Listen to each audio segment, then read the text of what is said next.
नमस्कार। आज हम एक ऐसे विषय पर बात करने जा रहे हैं जो काफी जरूरी और साथ ही काफी संवेदनशील भी है। हम कोशिश करेंगे कि इसे आसान तरीके से समझें और इसके हर पहलू पर गौर करें। तो सवाल ये उठता है कि कोई अडल्ट ये कैसे तय करे कि बच्चे का कोई खास बर्ताव सिर्फ एक सामान्य जिज्ञासा है या फिर किसी गंभीर बात की तरफ इशारा कर रहा है। देखिए, ये एक ऐसा सवाल है जो किसी भी पेरेंट, गार्जियन या टीचर के मन में आ सकता है और इसका जवाब ढूंढना वाकई बहुत मुश्किल हो सकता है। और ये सवाल इतना ज़रूरी क्यों है? वो इसलिए क्योंकि रिसर्च ये बताती है कि बच्चों के साथ होने वाले यौन शोषण के लगभग 1/3 मामलों में ऐसा करने वाले दूसरे बच्चे ही होते हैं। सोचिए, 3 में से 1 मामला। ये आंकड़ा वाकई चौंकाने वाला है और हमें बताता है कि इस मुद्दे को समझना कितना ज़रूरी है।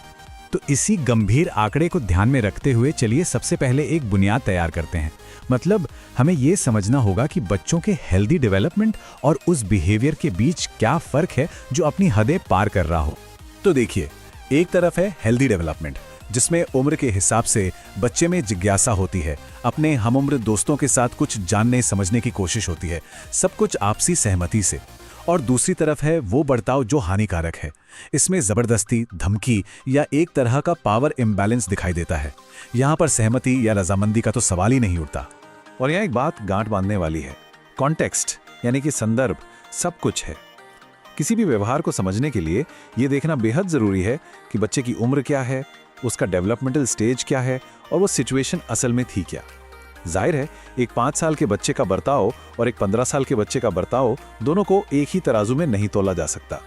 तो इसी कॉन्टेक्स्ट को दिमाग में रखते हुए चलिए अब इसकी एक सही परिभाषा पर नजर डालते हैं। इससे हमें हानिकारक यौन व्यवहार को और भी बेहतर तरीके से समझने में मदद मिलेगी। तो हानिकारक यौन व्यवहार, जिसे शॉर्ट में HSB कहते हैं, वो होता है जो बच्चे की उम्र और विकास के हिसाब से बिल्कुल भी ठीक नहीं है।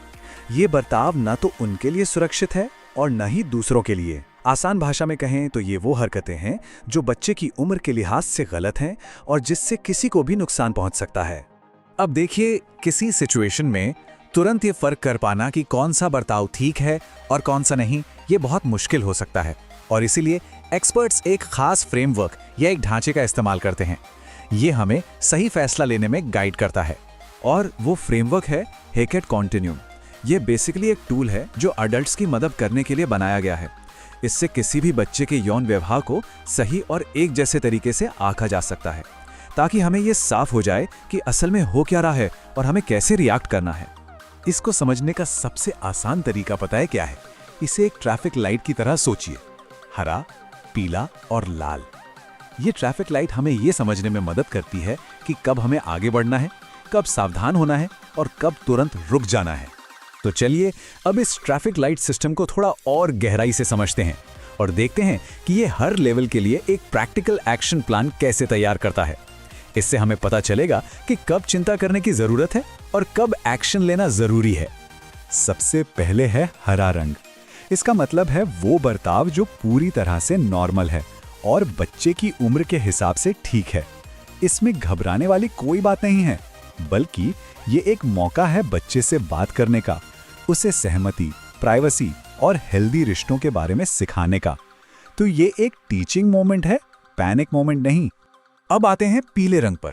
ये वो बर्ताव है जो चिंताजनक है। ये इस बात का इशारा हो सकता है कि बच्चे ने शायद कोई ट्रॉमा या दुर्व्यवहार झेला है। ऐसे में किसी भरोसेमंद अडल्ट का दखल देना, बच्चे को सपोर्ट करना और उस पर करीब से नजर रखना बहुत जरूरी हो जाता है, ताकि ये पक्का किया जा सके कि बच्चा सेफ है। और आखिर में है लाल रंग। ये वो व्यवहार है जो अपमानजनक या हिंसक है। ये एक रेड अलर्ट है। इसका मतलब है कि इसमें शामिल सभी बच्चों को तुरंत सुरक्षा और मदद की जरूरत है। ऐसे मामलों में बिना देर किए पुलिस से भी संपर्क करना पड़ सकता है। इसे एक इमरजेंसी की तरह ही लेना चाहिए। और ये जो हरा, पीला और लाल रंग का सिस्टम है, ये हमें इस पूरे फ्रेमवर्क के सबसे जरूरी मकसद तक ले आता है, और वो मकसद है हर किसी की सुरक्षा। तो सबसे जरूरी बात जो हमें समझनी है वो ये है कि इसका मकसद किसी बच्चे पर ठप्पा लगाना या उसे सजा देना नहीं है। नहीं, इसका मकसद है हर किसी को सुरक्षित रखना। वो बच्चा भी जिसे नुकसान पहुंचाया गया है और वो बच्चा भी जिसका बर्ताव हानिकारक है। असल में दोनों को ही मदद की जरूरत है। तो चाहे सिचुएशन ग्रीन हो, एम्बर हो या रेड, हमारा रिएक्शन कैसा होना चाहिए। सबसे पहले शांत रहना है। दूसरा, तुरंत एक्शन लेकर सेफ्टी सुनिश्चित करनी है। कभी भी किसी से राज रखने का वादा नहीं करना है। बच्चे की बात को बिना जज किए सुनना है। और हाँ, उम्र के हिसाब से ऐसी भाषा का इस्तेमाल करना है जिससे किसी पर दोष ना मढ़ा जाए। जो भी फैक्ट्स हैं उन्हें सही सही रिकॉर्ड करना है और अपनी चिंताओं को सही सेफगार्डिंग अथॉरिटी तक पहुंचाना है। याद रखिए, मकसद मदद करना है, इल्जाम लगाना नहीं। ये सारी बातें जानना बहुत जरूरी हैं। लेकिन अब एक आखिरी और सबसे अहम सवाल उठता है कि अगर किसी को ऐसी कोई चिंता है तो मदद के लिए कहां जाया जा सकता है? तो मदद कहां से मिल सकती है? कई एक्सपर्ट ऑर्गेनाइजेशंस हैं, जैसे NSPCC हेल्पलाइन, जहां पेरेंट्स, केयरर्स और प्रोफेशनल्स सलाह ले सकते हैं। ब्रिज हाउस, जो एक सेक्सुअल असॉल्ट रेफरल सेंटर है, और द लूसी फेथफुल फाउंडेशन, जो प्रिवेंटिव एजुकेशन प्रोग्राम चलाता है। एक बात हमेशा याद रखनी चाहिए कि इस सफर में कोई अकेला नहीं है। ये संस्थाएं बच्चों और बड़ों दोनों को गोपनीय सपोर्ट और गाइडेंस देती हैं। सही समय पर सही जानकारी और मदद लेना हर बच्चे को सुरक्षित रखने के लिए उठाया गया सबसे जरूरी कदम है। इसलिए मदद मांगने में कभी भी हिचकिचाना नहीं चाहिए।